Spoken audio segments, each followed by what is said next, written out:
बड़ी खबर आपको बता दें, जहां प्रतीक यादव के निधन को लेकर बड़ा अपडेट सामने आ रहा है। प्रतीक यादव के अंतिम संस्कार पर नई जानकारी। आज सुबह 11 बजे होगा अंतिम संस्कार। लखनऊ में ही होगा प्रतीक का अंतिम संस्कार। गोमती नगर स्थित वैकुंठ शमशान घाट पर होगा संस्कार।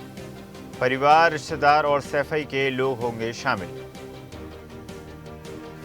चलिए खबर पर अधिक चर्चा करते हैं। सहयोगी देवेंद्र प्रताप हमारे साथ जुड़ गए हैं। देवेंद्र, प्रतीक का अंतिम संस्कार लखनऊ में किया जाएगा। लगातार लोगों के पहुंचने का सिलसिला जारी है। न सिर्फ लखनऊ से, उत्तर प्रदेश से, बल्कि सैफई से भी लोग पहुंच रहे हैं।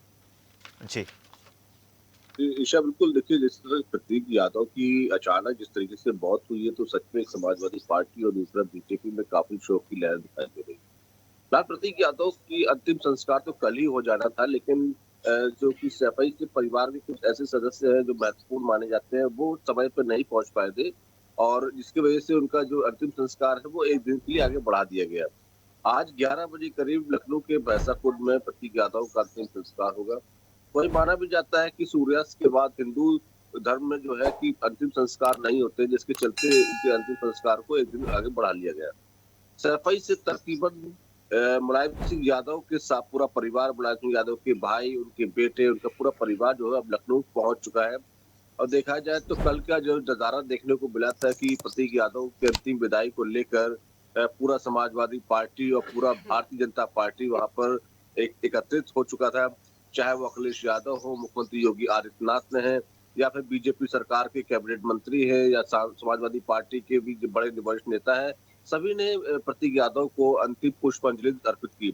उसके साथ ही वहां पे अपर्णा यादव जो सबके साथ वहां उपस्थित भी थी। अपर्णा यादव का चेहरा साफ दिखाई दे रहा था, किस तरीके से परिवार का एक मुख्य सदस्य चला जाता है तो क्या बीतती है। इन्हीं सब चीजों को देखते हुए आज लखनऊ के भैंसाकुंड में ठीक 11 बजे करीब प्रतीक यादव का अंतिम संस्कार का समय निर्धारित किया गया है। खुद अपर्णा यादव ने ट्वीट करके इसकी जानकारी सबको दी है और सबको आमंत्रित करने की भी अपील की है। और साथ ही उन्होंने ये भी अपील की है कि वे दुख के वक्त पे ही अपनी सहानुभूति प्रकट भी की है।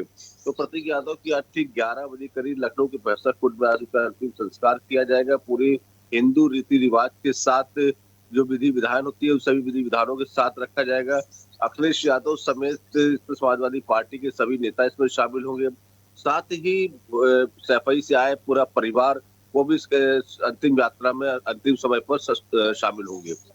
जी बिल्कुल। और जिस प्रकार देवेंद्र जानकारी प्राप्त हो रही है और जिस प्रकार लगातार चर्चाएं भी की गई कि लगातार जिस तरह प्रतीक का ये आकस्मिक निधन हुआ, कई सारे संशय, कई सारे संदेह इस पूरे मामले में सामने आए, क्योंकि वो काफ़ी ज़्यादा हेल्थ को लेकर कॉन्शियस इंसान थे, खुद का बड़ा ध्यान रखते थे, और आकस्मिक निधन जो हुआ तो काफ़ी सारे संदेह लगातार बने हुए हैं। हालांकि जांच के पश्चात ही स्थिति स्पष्ट हो पाएगी। जी ईशा, बिल्कुल आपने देखी, इस बात ठीक है कि जब तक कि जो पोस्टमार्टम रिपोर्ट नहीं आ गई थी, तो उससे पहले तमाम भ्रामक खबरें चल रही थी।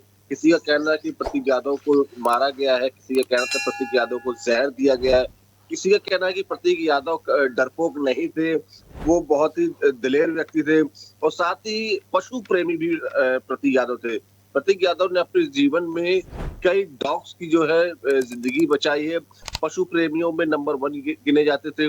तो साथ ही अखिलेश यादव ने भी खुद कहा है, और प्रतीक यादव के दोस्तों ने कहा है कि प्रतीक जो है वो डरपोक नहीं था, और फिटनेस के मामले में बहुत सजग था। वो अपने हेल्थ का बहुत अच्छे से ख्याल रखते थे, और चूंकि प्रतीक यादव की अगर बॉडी पर्सनालिटी देखा जाए तो एक बॉडी बिल्डर भी थे, इनकी कई जिम चलती थी और ये ट्रेनर भी थे। तो इन सब चीजों को देखते हुए जो भ्रामक खबरें चलती नजर आ रही थी, लेकिन जब पोस्टमार्टम की रिपोर्ट सामने आई, तो पोस्टमार्टम रिपोर्ट में साफ कह दिया कि इनकी सर में कभी चोट लगी थी, जिसका इलाज जो है लखनऊ के मेदांता हॉस्पिटल में चल रहा था। ओवरडोज के चलते इनके नसों में जो खून के ब्लॉकेज हो गए, और जिसकी वजह से इनकी जो मौत हुई है। लेकिन उसमें मौत का भी कई शंकाएं उसमें भी जाग रही थी। कई कुछ लोगों ने बताया कि इनकी मौत किचन में हुई है, कुछ लोगों ने बताया कि इनकी मौत बेडरूम में हुई है। तो इन सब चीजों को देखते हुए पुलिस ने भी काफी छानबीन की है। अपर्णा यादव चूंकि लखनऊ में नहीं थी, अपर्णा यादव के आने से पहले पुलिस ने घर के अंदर जो है पूरा इसका मुआयना किया है, उसकी जांच पड़ताल की है। और जो चोट के निशान की बात जो कही जा रही थी, तो वो बताया जा रहा है कि अब प्रतीक यादव की गिरने से वो चोटें लगी हैं।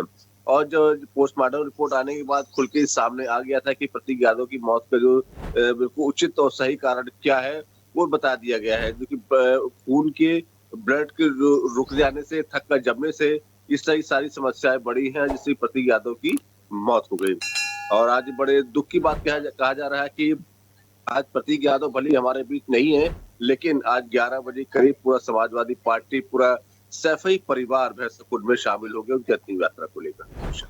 जी बिल्कुल देवेंद्र, माना जा सकता है कि जिस प्रकार आपने भी जिक्र करा कि शोक पूरे उत्तर प्रदेश में फैला हुआ है और साथ ही साथ आज अंतिम दर्शन, अंतिम विदाई भी उनकी होगी, लेकिन कहीं ना कहीं जांच का विषय भी है कि आखिर किस प्रकार आकस्मिक उनकी मृत्यु हुई। जांच के पश्चात ही पूरे मामले का खुलासा हो पाएगा। आपका धन्यवाद देवेंद्र, जुड़ने के लिए और जानकारी साझा करने के लिए। देखते रहिए स्वदेश न्यूज। अगर आप इस वीडियो को सोशल मीडिया हैंडल फेसबुक या इंस्टाग्राम पर देख रहे हैं तो हमें फॉलो करें, अगर यूट्यूब पर देख रहे हैं तो सब्सक्राइब करें और बेल आइकन दबाना ना भूलें।